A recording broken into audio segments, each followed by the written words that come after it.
In this episode, we move to the rear of the bike. We use proper tools to install the rear bearings. We talk about gearing.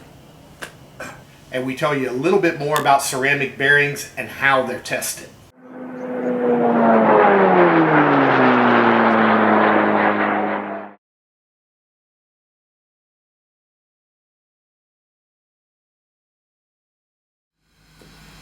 Hey everybody, we're back again. This is, episode 9. We are on part 4 of chassis preparation. And as you can tell, chassis preparation can get very detailed and take a long time, but when we're finished, it's going to be worth it.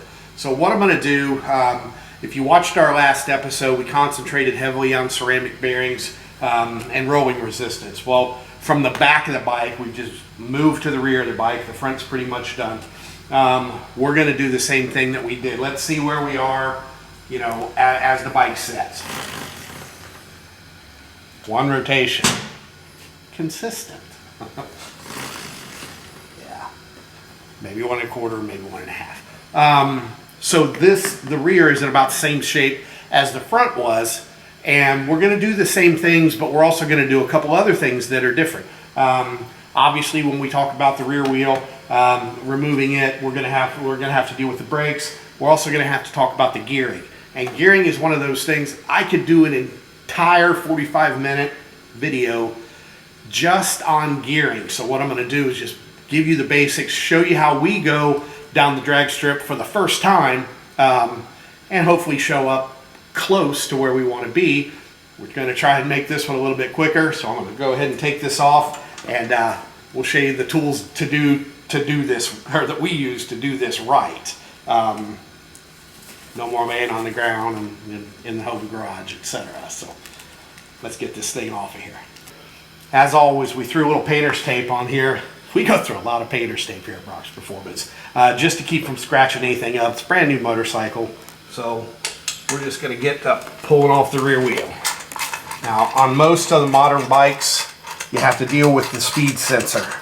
So I'm just going to go ahead and pull it out of here real quick so that I don't worry about yanking the cord or tearing it up. All right. Let that hang out there for now.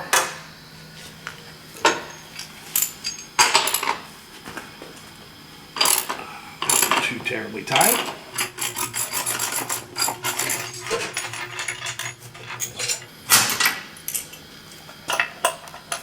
And all we're doing here, we're just going to loosen this up, screw it in a little bit. Just gives us a little more room to work when we go to pull the axle out, so we don't have to fight the tension of the chain. All right. Just give it a bump to get the tension out of the chain. There we go. That should be plenty.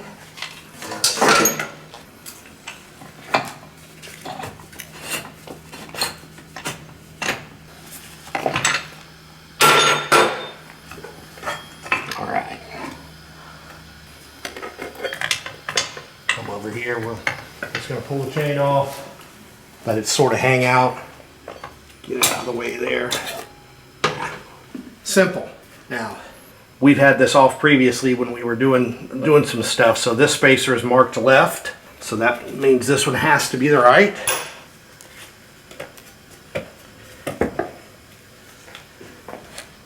Cush drives. We're just going to leave this basically like this. Bring this over to the workbench. Now, a lot of you laughed at me because of the way we did it last time on the floor.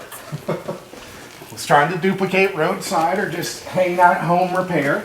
So what we're doing now is we're going to come here and we're going to show you how we do it at Brock's Performance.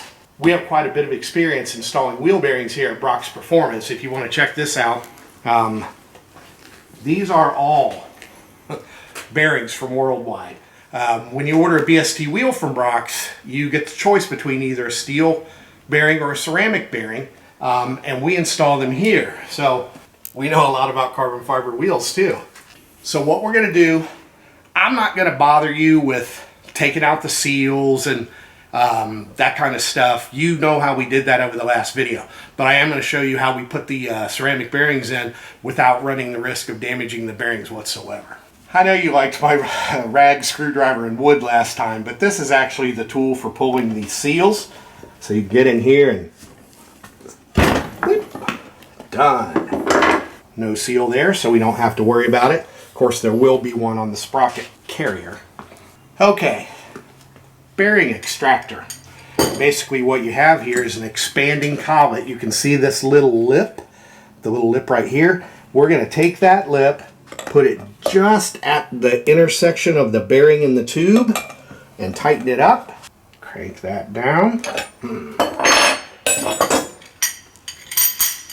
The fun part.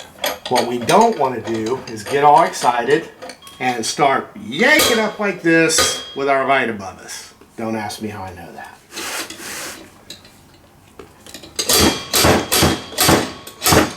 All right. See how much we've moved already? Much easier. Still a little sweating, not nearly as much cursing. Ta-da! Now, this is very special. We occasionally have people put their ceramic bearings in, and when I say ceramic, the races are steel, the balls are ceramic. It's a hybrid. So, but the term for it is ceramic. When we have people put their own ceramics in, occasionally they'll leave this crush tube out. And as you saw from the last video, if you leave the crush tube out, you go to tighten up your axle nice and tight, the spacers press on the inner races, and you crank them down nice and tight, take your bike for a ride, and those ceramic bearings start burning into that steel race like a hot knife through butter. It tears stuff up almost instantly. The same goes with the spacer between the bearing and the sprocket carrier. So make sure that you put the parts back in. This particular part, there's no right or wrong way. Either way to go back in, but definitely don't forget it. See where that lip caught the inside of the bearing. All right, one bearing out. We're going to set it here with the seal because we're going to measure it. Now let's get this one out real quick.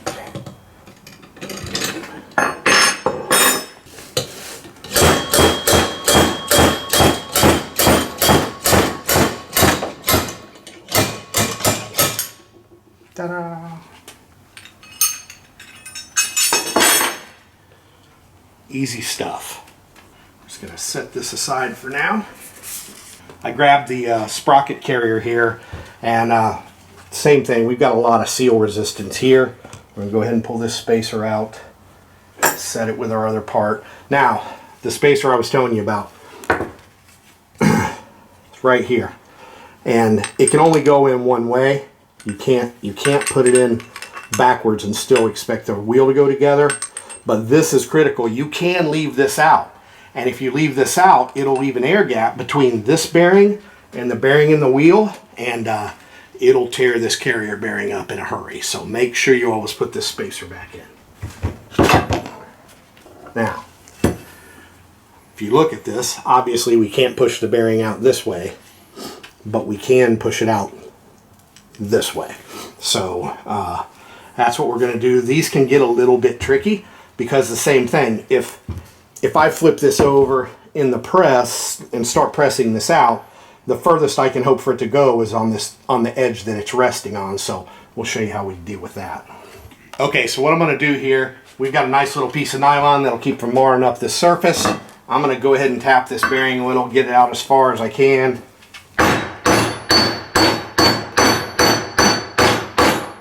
There's that solid sound, which means we know that it's that far. So now we'll just come over here, give us a little bit of extra.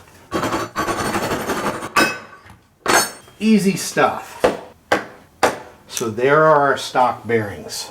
We're going to do the same thing that we did, but I want to mention something here. Our front bearings and our rear bearings are almost the same. On some bikes, the bearings will be exactly the same on the thickness and the OD, but the ID is smaller or larger because of axle size. Front axle is typically smaller than the rear, of course, on most sport bikes. So You can put these bearings in. You get 4 bearings. They all look the same. You pound your bearings in, and your axle won't go through. So you call us up and go, Brock, I bought bearings from you, and they don't fit. And we say, ooh, does one axle fit through? Does your rear axle fit through your front wheel, and or vice versa? Then you put the bearings in wrong. So just a really little quick deal, just to make sure we're doing exactly what we're supposed to be doing. And you saw me do this in the last video, so we're not going to bother you with it, but you get the idea. I want to point something out to you. When you purchase a worldwide bearing, it's not uncommon for you to have a small amount of travel in the inner race. I'm sure you've heard your friends say, well, I don't buy bearings from my dealer. I just go to the local machine supply center and buy me a bearing off the shelf. And that will work. But let me tell you why worldwide bearings have a little bit of play in them. Just like everything else, the best testing of a high stress application is racing. These bearings have been tested to 367 mile an hour, I believe it was, on the Bub 7 Streamliner. And I know my buddy Bill Warner, God rest his soul, went 311 on his turbocharged Hayabusa. Well, let me tell you what happens when you start spinning a bearing on a wheel that's going over 300 miles an hour. Pardon my scratch here, but if you can imagine, you've got your balls here and you got a lot of heat. This is your gap. So what happens is, as you're going faster and faster and faster, the balls and everything can really thermally swell. And what will happen is they'll swell to the point where they're actually touching in here, and you'll get a little line in the center of the ball. Well, that's friction, and as you know, we're trying to cut down on friction. Imagine what kind of friction you're getting when your bearing or when your ball bearings are grinding against themselves at, however many hundreds of mile an hour. So if you feel your worldwides and you think, wow, I don't think there should be any play in there, it's in there by design, and believe me, you can't feel it on the bike. Dave intentionally sizes these things. We've tried them super loose, and even super loose in road racing, the guys say that they can barely feel it. So he's reached a nice medium. We don't have to really custom fit now for applications. All of them work really well. It's a really, really nice product, as I've been telling you. Now, fixturing. We're going to take this over, and instead of beating it in with a socket, we have an assortment of different fixtures here at Brock's that we've designed to do tasks like this. So let me show you what we've got. We'll come here, set the bearing in straight, set it up, get it set in the middle here. Once again, we're pressing primarily on the sides. We want to be centered up, press on this outer race. Make sure we don't have everything all jacked up out of square.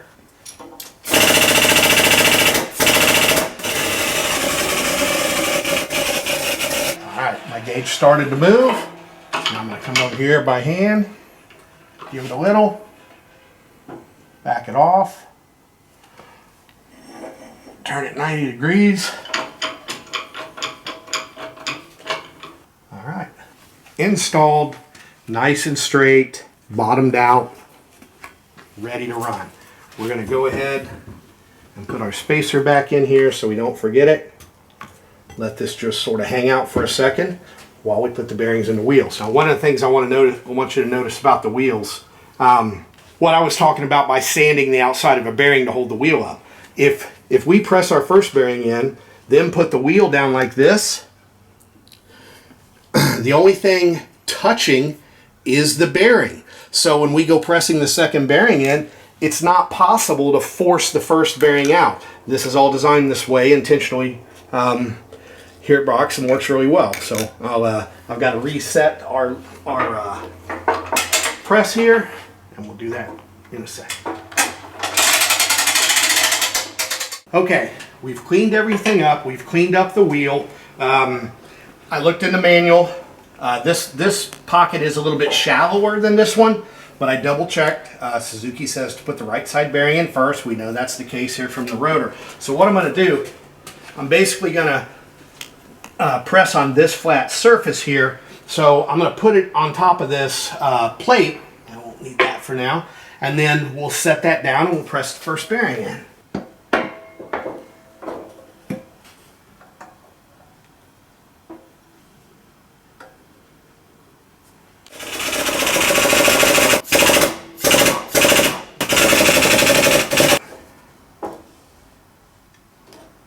and I finish it off by hand here. We also have a pressure gauge, so I know that I'm pretty close, but I like feeling it. Yeah, it feels solid.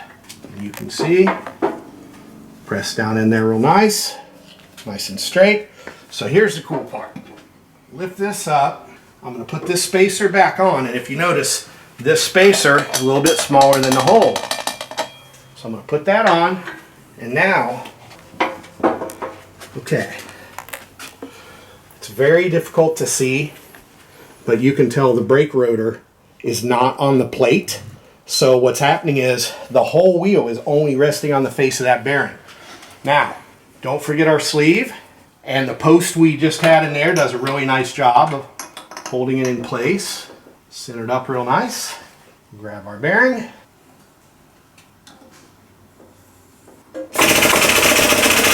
So of course I don't have to waste all this time. I can put whatever I want in here as a shim to speed things up, which is what we do here during the day when we're doing a bunch of wheels. All right. All right.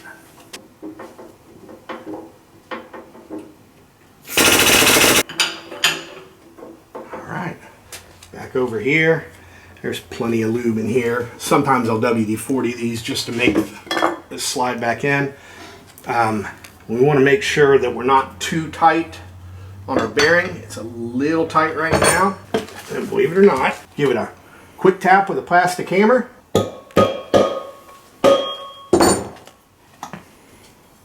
Oh, it's too heavy for me to spin, but I can feel the spacer. It's just barely touching now, and bearing's nice and smooth. So spacer's in place. All right. Now, the left side spacer would go here, but we're not running the dust seal, so we just have to remember to put this on when we do the wheel. Go back over and do it. What I'm going to do, we've got to chamfer these brake pads, and there's some bolts in here, so I'm just going to slide the brake back up in here just temporarily. Throw the axle in here just to give me a little bit of leverage. Now I can get these components out. There's a little plug covering up the bolt that holds this in. So now once we have that out of the way, just pull this out.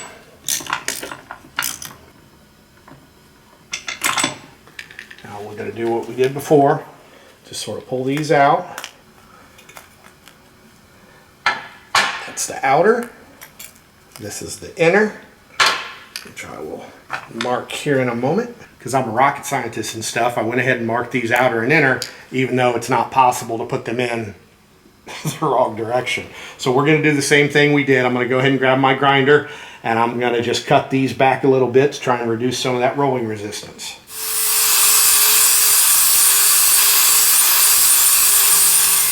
Okay, got the brake pads chamfered. So now all we have to do, if you see this little clip, these pieces go into the clip. They just slide in. All right. Now, if you're replacing your pads, you have the pad, an insulator, and a little spring cover that have to be in the right position. We didn't pull these apart, so we know they're in the right position. Now, one in. Come on. There we go. Now we can screw it all the way in. We're in the clip. Now this is the same deal. I didn't put anything to hold the keep somebody from coming up and pressing on my pedal this time, because this was a much quicker deal, and I made sure that all the stuff touchers are out of the room, so I didn't have to worry about it. Of course, anything brake related, we want to make sure that it's torqued down correctly, so I'm going to go get that spec. We'll torque this down. 12.5 foot-pounds. And then we're going to put the little plug back in to make sure that even if you leave that loose, it really can't fall out. All right. Now I am going to spread the pads apart just a little bit to make it easier for us to put the wheel in. Before we put our wheel back on, we have to discuss gearing. You see the sadness. How do I even explain this? Generally, we'll have people call up, hey Brock, I've got a blah blah blah with a blah blah blah, it's stretched this long, it runs this tire, blah blah blah, what gearing should I run? The answer we give, number one, There is no magic gearing. There is no, you run this gearing for this combination and that's it and that's all and no more. What gearing is it's made up of really of experience for particular combinations. So I can look at the gearing, let's say of one of our stock wheelbase. Let's take Christine at stock wheelbase. Different riders will prefer different gearing. Some riders leave much harder than the other ones. So if they leave that much harder, you need to go down on a lower gear ratio, which means lower your rear sprocket. You've got some guys that leave a little bit softer, and those guys, to get them going, we may bump them up a tooth or even more. So I have absolutely no experience with this GSX-R1000, but I can tell you, as far as getting it down the track, I can tell you that it's just math. It's just gearing. We're going to use basically an educated guess, very educated, I'm going to show you that here in a second, to get somewhere as a starting point. So, and then we're going to go to the track, ride the bike. If it needs more gear, we'll give it to it. If it needs less gear, we'll give it to it. And we'll bring those sprockets with us so we can make that change at the racetrack. But let me show you how we do our educated guess and why I'm taking this stock sprocket off, because I don't think it's best for us to start with. Okay, we're going to get a little high tech on you, but it's really not that high tech. Let me show you what we've got. So this is a gear chart. My buddy Davo developed this years ago for land speed racing. And basically what you do, you plug in all your information, the primary ratio, so this would be the gear on your crankshaft. This is number of teeth on your clutch basket. First gear, second, third, fourth, up to high gear. And then your secondary reduction, that's your front sprocket. And stock, well, okay, on this particular bike, we've got 1741 because we know that we ran one of our quickest times stock wheelbase on Christine with this gearing. So what do all these numbers mean? It's just math and it doesn't change. We're talking about torque multiplication, right? So I'm going to take this GSX-R right here and look at what it's got. Now, all these are going to be different. Some of them are sort of the same. Some of them are, I mean, they're, you know, if I look over here, I got a 17. Look over here, I got a 16. Look over here, I got a 45. Look over here, I got a 41. All bikes are a little bit different there. You're very rarely you're going to find the same transmission ratios all the way through on motorcycles. So basically what I'm looking at is, I know that the sprocket we were just looking at is a 45 tooth. What I want to do is look and see, drag racing is all about AT. How well does the bike leave? But can you keep it on the ground? If you've got too much gearing, it's going to be very difficult to keep on the ground. Hell, you won't even be able to get the gear all the way open or the throttle all the way open in second.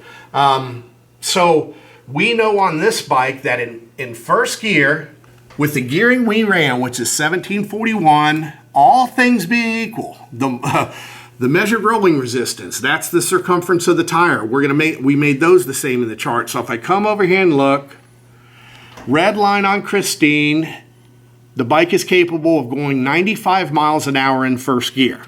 So if I gear it to go, let's say 60 miles an hour in first gear, it's going to have a bunch more torque and be very, very difficult to ride. So from our experience, we're looking at the S1000RR. Now we're going to come over here with the 1745 gearing on the Suzuki, all things being equal, same rolling circumference. Let's go over here.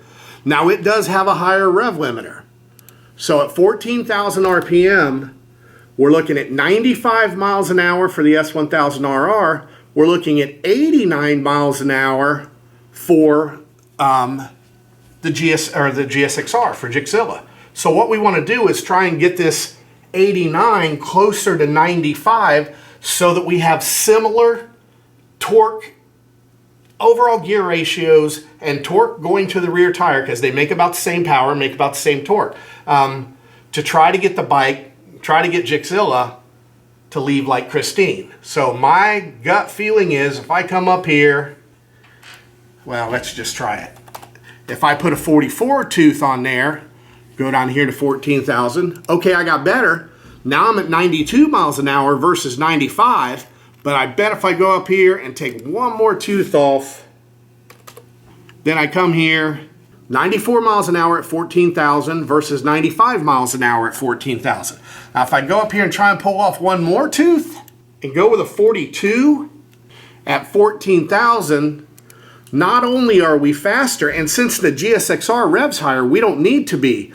But the other problem is, I don't really want to cut the chain on this bike. So a tooth or two on the rear is usually the kind of adjustment you have. So basically what we're going to do, we're going to set it up stock in the front with a 17. We're going to put the 43 on it on the rear. And all things being equal, power to power, rider weight to rider weight, rider style to rider style, we're going to go ahead and set this thing up to be as similar to Christine as possible, because that bike was really, really quick. It ran 890s in the quarter mile with Jeremy Teasley on it.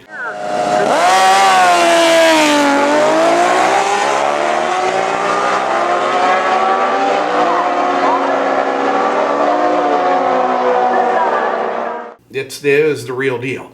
We want Gixzilla to run like that, so that's where we're going to start. I would call it a blind ass guess, but it's really not that much of a guess. It's just math. So anyway, we're going to go ahead and change to a 43 right now. Inevitably, we get asked, oh, are you going to switch over to a 520 chain kit? You know, it's lighter, it's strong, blah, blah, blah, blah, blah. Our experience drag racing, I have never switched from a 530 down to a 520, let's say, and been able to measure any kind of performance advantage on the dyno or on the drag strip. Now, of course, the theory is sound. It's lighter and you're spinning it, so of course it should help. All I'm saying is that we haven't really been able to prove it, but what we have been able to do is break them. I've broken probably 4 or 5 520 chains in my life to the point where, drag racing, to the point where I'm just not going to use them anymore. The problem was when you break them, on 2 of those occasions, it also took the engine cases out with them. So what we're going to do for Gixzilla, we're going to stay with the stock chain for now. It's brand new. It's a 525. And we're stock wheelbase, so we're not putting the kind of stress to the chain that we would once we stretch the bike out.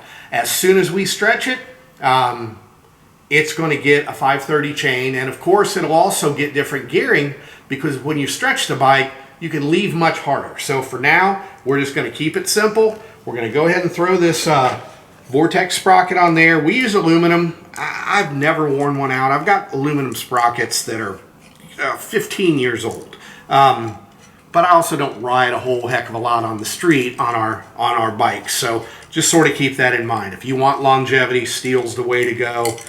From a performance standpoint, man, I think it's really difficult to beat aluminum. So what we're going to do here, I'm going to show you something. You see this? This is called shear. If your bike has shear, it's going to be more likely to break the studs or your bolts or whatever you have in your rear wheel. So what we do is we're conscious. We know the chain's going to get pulled forward. So we'll put the first nut on. I'm going to rotate it the way that it'll be driven, and then just real quick,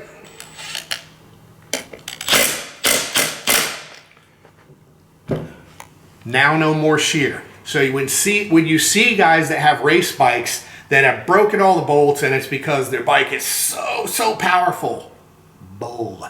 What it's from is the bolts came loose or weren't properly tightened or torqued initially, and they got some shear and broke them, because otherwise there's some, you can't do it. You just don't have the strength. But as soon as you introduce a little bit of shear to it, you can definitely break the bolts, and that causes all kinds of problems.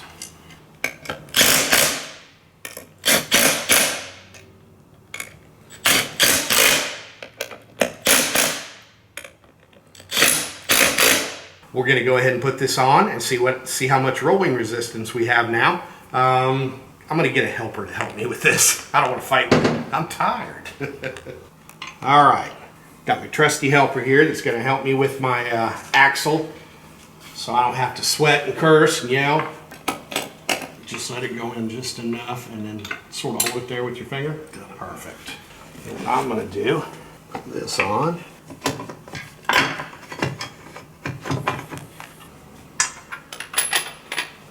Tap that axle in just a little bit.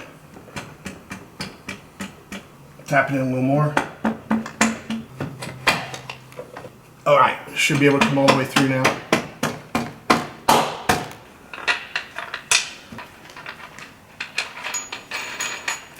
All right, where were we? First thing we're going to do is put our speed sensor back. And when I say speed sensor, it senses the speed of this little ring. It's not a speedometer, but it is. I mean, that's what they use to figure out the traction control. Oh, geez, the speed of the bike, all kinds of things. Difference between the front and rear wheel speeds. If you've seen my previous videos, that's properly torqued. All right. What we're going to do now, much nicer, but we still need to adjust the chain. One of the things that's nice about going down a couple teeth on the rear sprocket is, look how much we pulled the swing arm back. We probably picked up, I don't know, 3/8, half an inch of wheelbase, which moves our center of gravity further forward to help keep the bike on the ground. So just gonna roughly eyeball this here. We got 1, 2, 3, and let's call it a half for now. That'll change. And we've got 1, 2 over here. So here's the deal. If you've ever went to adjust your chain, kept the swing arm loose and then tightened it up, you'll notice that the chain tension will change. So basically what I do, I keep it a little bit more than snug. You can actually move the axle on these bikes with the adjusters without loosening the nuts.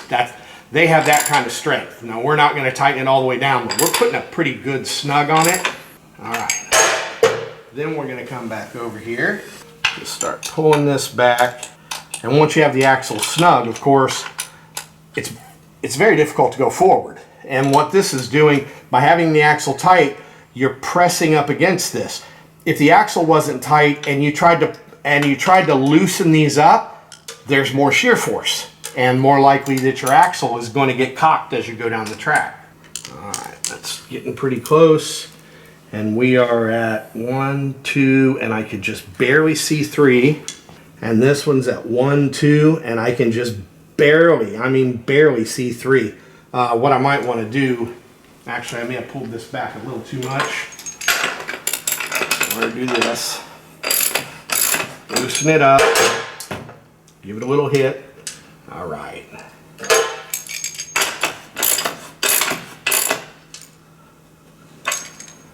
Now we're doing the same thing. We're forcing the adjuster, or the screw, back against the adjuster to push it back. And we want to go to where I can just barely see number 3. All right. A little bit more.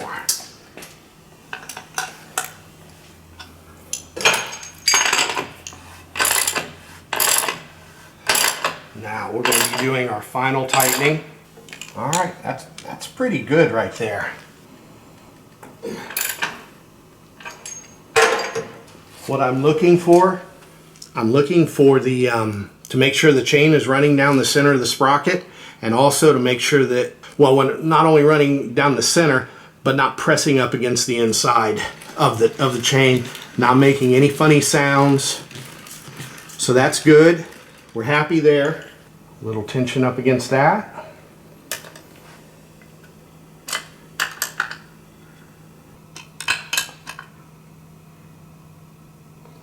All right, let's see where we're at.